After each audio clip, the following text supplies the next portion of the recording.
Fermez les yeux et imaginez. Nous sommes le 21 juin 2050 dans le quartier populaire de Noailles, à proximité de la mythique Canebière à Marseille. Il est 14h. Le soleil est écrasant et l'air suffocant. En surface, la température du sol goudronné affiche 90 degrés, comme partout ailleurs dans ce quartier hautement minéral de la cité phocéenne. 90 degrés, c'est 10 degrés de plus que la mesure relevée au même endroit 33 ans plus tôt en juin 2017. Cette scène futuriste n'est pas tirée d'un roman de science-fiction, mais bien d'une étude commanditée par la ville de Marseille et la métropole pour préparer l'adaptation du centre-ville marseillais au changement climatique. Parce qu'à Marseille, comme dans de nombreuses villes, la surchauffe urbaine n'est pas une légende. Pas plus que la formation des îlots de chaleur urbains qui en découlent sur fond d'inconfort thermique et d'enjeux en santé publique. Quand le réchauffement climatique se loge dans nos villes, quelles solutions déployer pour rafraîchir nos cités ? Pour en parler, j'ai le plaisir de recevoir Élodie Briche, géographe et climatologue, fondatrice de la start-up d'État Plus fraîche ma ville. Vous écoutez Inspirons, le podcast en santé environnementale d'Atmosud. Bonjour Élodie Briche. Bonjour Frédéric. Bienvenue dans cet épisode d'Inspirons qui nous plonge déjà dans une actualité estivale devenue presque incontournable depuis quelques années, celle des vagues de chaleur et des périodes de canicule, des épisodes qui sont encore plus pénibles à vivre quand on habite en ville. C'est d'ailleurs sur ce constat que la docteure en climatologie locale spécialisée dans les extrêmes climatiques a souhaité s'emparer de la question des épisodes caniculaires pour fonder la start-up d'État Plus fraîche ma ville, portée par l'ADEME, une plateforme de solutions à destination des élus de communes ou collectivités pour rafraîchir durablement les milieux urbains et surtout lutter contre un phénomène qui leur sont bien spécifiques, les îlots de chaleur urbains. Alors Élodie, avant de nous plonger dans les solutions que vous allez nous présenter, est-ce qu'on peut revenir sur ce phénomène d'îlots de chaleur urbains ? De quoi on parle exactement ? Alors le phénomène d'îlot de chaleur urbain est une différence de température entre le centre-ville urbain et la campagne environnante. Cette différence de température peut atteindre 10 degrés. Elle s'observe surtout la nuit. Ce phénomène va être présent lors de conditions météorologiques particulières, c'est-à-dire qu'il faut avoir très peu de vent et très peu de nuages. Ce phénomène d'îlot de chaleur urbain peut être amplifié par les vagues de chaleur estivales. Et il est dû aux formes urbaines, au rejet de chaleur des émissions finalement anthropiques, donc les pots d'échappement des voitures, la climatisation en été. Nos villes toutes goudronnées, les habitats peu aérés, enfin les Tout à immeubles. fait. Les villes sujettes au phénomène d'îlot de chaleur urbain vont avoir beaucoup de surfaces minéralisées, peu de ventilation naturelle. Si vous voulez, la chaleur va être piégée. Donc, typiquement, un revêtement goudronné, un asphalte noir, va emmagasiner la chaleur et la restituer pendant la nuit. Ce phénomène d'îlot de chaleur urbain n'est pas présent dans toutes les villes en France. Okay. Donc, Météo France présente une carte avec les phénomènes d'îlot de chaleur urbain des grandes métropoles, des grandes aires urbaines françaises. Maintenant, à l'ADEME, nous parlons plutôt de surchauffe urbaine. Donc, la surchauffe urbaine va inclure le phénomène d'îlot de chaleur urbain, la température des surfaces des matériaux, ce que vous évoquiez tout à l'heure avec l'asphalte à plus de 90 degrés, et le confort thermique des habitants. Ça veut dire que nos villes et nos villages sont réellement impactés par cette surchauffe urbaine pendant les canicules ou les vagues de chaleur estivales. Donc un petit village qui n'a pas de phénomène d'îlot de chaleur urbain, mais qui a un centre-bourg très minéralisé, va être tributaire également de cette surchauffe urbaine pendant l'été. Parce que finalement, le phénomène d'îlot de chaleur urbain, il peut s'observer à la fois en été comme en hiver. La problématique se pose surtout pendant l'été. Parce qu'évidemment, l'augmentation des températures et le réchauffement climatique passent par là aussi, et c'est pour ça qu'on a des étés plus conséquents et intenses à vivre, à supporter la chaleur.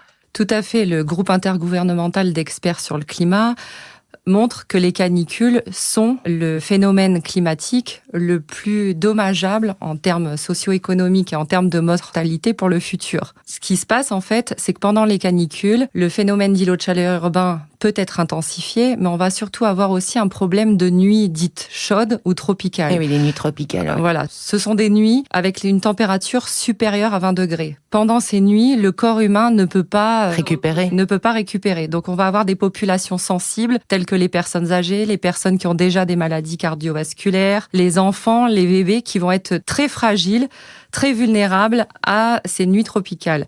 La fréquence, par exemple, pour Marseille, entre 1976 et 2005, ce sont des données de Météo France, était de 36 nuits chaudes durant l'année, en nombre moyen sur cette période à Marseille.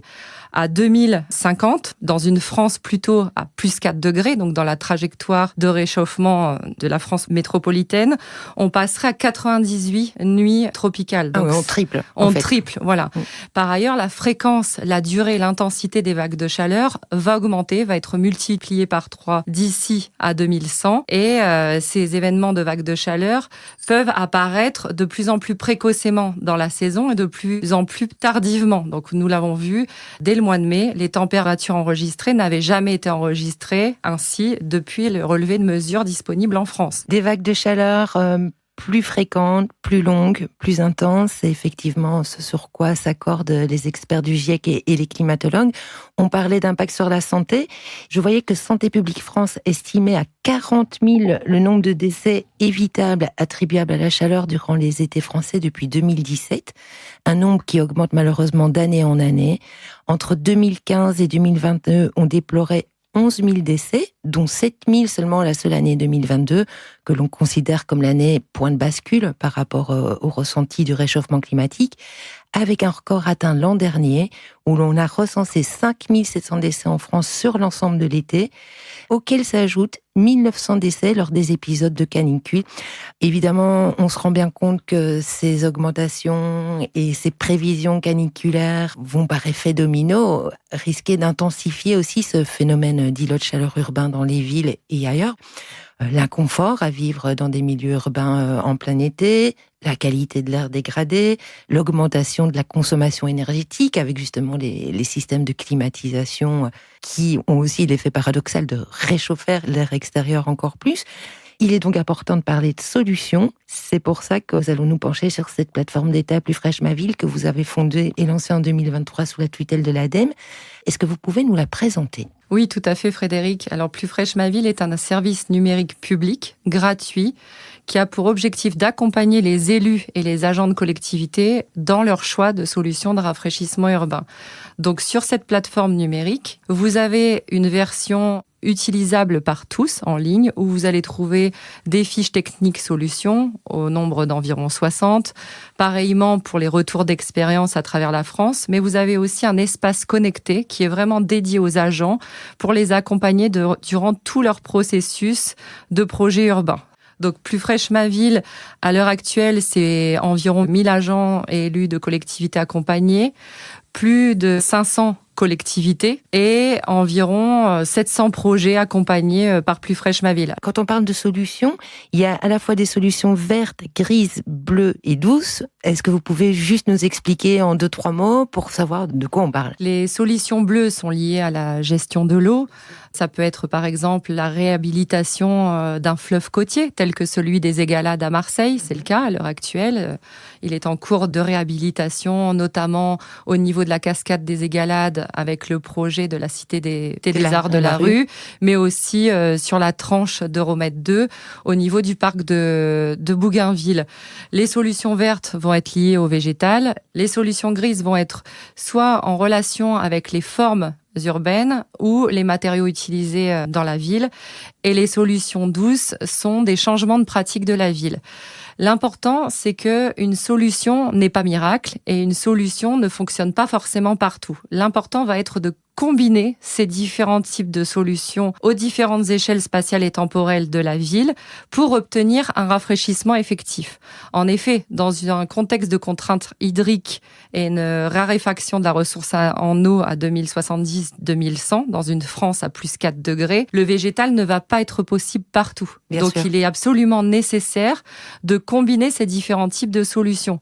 Typiquement, sur Plus fraîche ma ville, on a une catégorie « Oups ». Ça va être je suis agent de collectivité, j'ai essayé de mettre en place des solutions de rafraîchissement urbain, mais j'ai oublié quelque chose. Donc typiquement, on va avoir un nombre important de collectivités qui vont essayer de mettre du revêtement clair ou du revêtement blanc. Par contre, s'il manque de l'ombrage, on va avoir un inconfort thermique du piéton et même un inconfort visuel. Bien sûr, j'allais dire visuel, oui. Donc en fait, il faut adapter ces solutions en fonction des spécificités de sa ville ou de son territoire.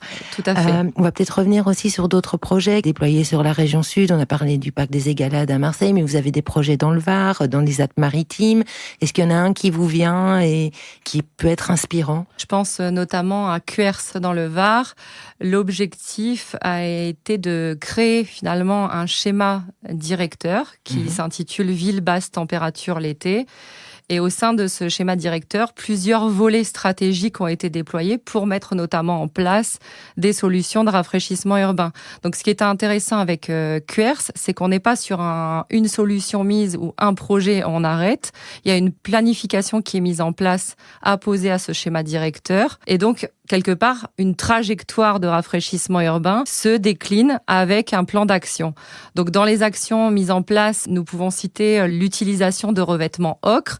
Et ce qui est intéressant, c'est que Cuers n'a aucun souci à communiquer sur les points positifs, mais aussi les points négatifs de ce revêtement ocre, qui fonctionne mieux à certains endroits, en fait. Ça permet aussi d'expérimenter les solutions, d'avoir des retours sur ce qui fonctionne moins bien. Et est-ce que, du coup, on a quand même des effets mesurables sur une température au sol qui diminue ou pas par rapport à du goudron et le rafraîchissement globalement ? Oui, nous incitons de plus en plus à l'ADEME à avoir un réel diagnostic de surchauffe urbaine réalisé en amont, mais aussi d'essayer d'avoir des données avant, après la mise en place de projets de rafraîchissement urbain. Typiquement, à l'heure actuelle, les projets que nous accompagnons avec l'ADEME vont être en phase de démarrage. Donc, il faut attendre le temps que les projets soient sortis. Mais typiquement, sur la rue Garibaldi à Lyon, à Cuers, à Toulouse, des mesures ont été effectuées. Alors, soit des mesures qualitatives, soit quantitatives, avec par exemple des questionnaires, des enquêtes réalisées auprès des habitants pour savoir s'ils ressentent un meilleur confort thermique. Les études sont probantes. Donc, il faut dupliquer. Alors, surtout, plus que dupliquer, parce que comme je l'ai expliqué, selon les conditions météorologiques locales, les conditions géographiques aussi, s'il y a du relief ou pas. Par exemple, à Marseille, il est plus compliqué de mesurer l'effet d'îlot de chaleur urbain qu'à Aix, en Provence, qui est dans une cuvette, ou à Nice, qui est entre la mer et la montagne. Donc, il est vraiment important de partager. C'est-à-dire que pour avancer sur les expérimentations, il faut que les collectivités qui ont testé des choses puissent en parler, même si cela n'a pas fonctionné. Et c'est ainsi que les solutions vont pouvoir se déployer à plus grande échelle. Est-ce qu'on va globalement faire des villes plus fraîches ? Est-ce que cette notion d'urgence à rafraîchir les villes ou d'importance à rafraîchir les villes, elle est comprise aujourd'hui, selon vous, par les acteurs locaux ? Lorsque nous avons réalisé une enquête auprès de 600 collectivités, j'ai l'impression que depuis 3 ans, les choses ont réellement avancé. Donc les sujets sont pris en main par les agents de collectivités, mais aussi par les politiques. Ce qui est important là avec les nouveaux mandats politiques, c'est que les élus s'emparent du sujet. Les différentes agences publiques accompagnent les agents de collectivité dans leurs projets de rafraîchissement urbain et nous les aidons à trouver des solutions dans leur parcours de recherche. Donc, si par exemple, les collectivités ont besoin d'aide sur le diagnostic de surchauffe urbaine, on va les renvoyer vers un certain nombre de données publiques gratuites, comme le Climadiag commune de Météo France ou les zones climatiques locales du CEREMA. Donc, cette mission adaptation changement climatique a une réelle vertu de permettre aux collectivités d'accélérer leur transition écologique et surtout de participer, de continuer leur plan d'adaptation au changement climatique. Alors, parmi les solutions qu'on a citées, donc il y avait les solutions vertes. Je me permets de faire un petit focus dessus, puisque le dossier Inspirons d'Atmosud porte aujourd'hui sur ce lien entre îlots de chaleur urbain, qualité de l'air et le rôle de la végétation urbaine dans ces phénomènes. Il y a une étude qui vient d'être publiée dans la revue NPJ Urban Sustainability, qui fait référence à une étude qui a été menée sur 10 ans à Paris, où 43 000 décès sont survenus de façon prématurée suite à la chaleur. Et en fait, l'étude démontre que si tous les quartiers parisiens avaient bénéficié de la même couverture végétale que ceux qui sont le plus végétalisés, il y aurait eu 1/3 de décès en moins, quand on sait que la couverture était de 20,4% et que les moins couverts étaient de 1,4%. Ce qui amène à réfléchir quand on sait qu'à Marseille, le centre historique a perdu la moitié de sa surface arborée en 75 ans, au profit de la voiture. Est-ce que ça veut dire aussi, Élodie Briche, que selon vous, la végétation des villes s'impose comme une mesure de santé publique à part entière ? Oui, tout à fait. Ce qui se passe sur la végétation, c'est qu'elle va apporter beaucoup de co-bénéfices. Donc, à la fois de la fraîcheur, du bien-être, de la biodiversité. Maintenant, comme je l'ai évoqué tout à l'heure, on va être dans une raréfaction de la ressource en eau. Donc, avant de déployer le végétal, il faut essayer de prendre soin des arbres déjà existants dans les collectivités, de réfléchir à des espèces qui vont tenir dans une France à plus 4 degrés. Mais ces espèces qui vont tenir à plus 4 degrés, il faut aussi qu'elles puissent évapotranspirer. L'évapotranspiration est liée directement à leur ressources en eau. De plus, on sait désormais, puisqu'il y a beaucoup d'études qui ont été menées sur le sujet, que certaines espèces ont des potentiels allergènes assez forts. Donc, il est important de réfléchir à tous ces paramètres. Bien sûr. L'ADEME et le CEREMA travaillent notamment avec Plantécité aussi sur le projet AVEC, qui recense un certain nombre d'espèces qui vont tolérer finalement ou qui vont pouvoir être utilisées dans une France à plus 4 degrés. Et pour Marseille, n'oublions pas que l'évolution climatique change tend vers un nouveau type de climat, c'est-à-dire qu'on ne sera plus dans le type de climat méditerranéen, on va se rapprocher des conditions nord-africaines en fait, plutôt du Maghreb. Il est certain que dans l'architecture vernaculaire, dans l'architecture bioclimatique, il existe un certain nombre de solutions. Certaines pratiques ancestrales ont été abandonnées alors qu'elles étaient bien présentes à Marseille. Je pense notamment aux persiennes, qui étaient nombreuses sur les fenêtres dans le centre-ville marseillais. Et qu'on voit plus aujourd'hui. Non, parce que les gens s'en servent comme porte de placard. Donc, vous voyez, il y a des usages comme ça. Historiquement, c'était utilisé correctement. Et il y a des choses comme ça à reprendre, possiblement du passé, ou alors il faut s'inspirer aussi des conditions des autres rives de la Méditerranée. Et par ailleurs, Marseille est aussi un laboratoire pour moi d'expertise pour la France hexagonale, puisqu'on sait que les conditions méditerranéennes vont remonter quasiment jusqu'en Bretagne l'été. Sur l'ensemble de l'Hexagone. Alors, vous l'avez justement dit, c'est important de revégétaliser les villes. D'ailleurs, au niveau européen, les villes d'Europe sont sommées par l'Union européenne de conserver leur surface arborée existante d'ici 2030 et de l'étendre jusqu'à atteindre un niveau satisfaisant à compter de l'année suivante. Peut-être atteindre le fameux 330-300 de l'OMS, pouvoir voir, pour être en bonne santé mentale, 3 arbres depuis son habitation, habiter dans un quartier où la couverture végétale est de 30% et habiter à proximité de 300 mètres d'un parc ou d'un espace arboré. Aujourd'hui en Europe, il n'y a que une petite moitié des citadins qui répondent à ces critères. On a encore du chemin à faire en la matière. Alors, merci beaucoup, Élodie Briche, d'être venue décrypter avec nous ce phénomène d'îlot de chaleur urbain, dont les étés français et pas que nous amènent à parler toujours un peu plus chaque année. Merci à vous pour cette invitation. Pour les personnes qui souhaitent creuser la question de la formation d'îlots de chaleur urbain sur le territoire métropolitain Aix-Marseille-Provence, sachez qu'Atmosud organise une journée-conférence le jeudi 25 juin au Palais du Pharo à Marseille sous l'intitulé CO2 et ICU, quelle tendance en 2050 à Marseille. Les informations détaillées et les liens d'inscription sont à retrouver sur le site atmosud.org. Si vous avez aimé cet épisode, merci de lui laisser un commentaire et de le partager autour de vous pour contribuer à sa diffusion et nous aider à faire circuler auprès du plus grand nombre l'information en santé environnementale qui relève de la qualité de l'air. On se retrouve le mois prochain autour d'un nouveau thème pour ouvrir toujours plus grand nos yeux sur ce que l'on respire sans le voir. D'ici là, prenez soin de vous.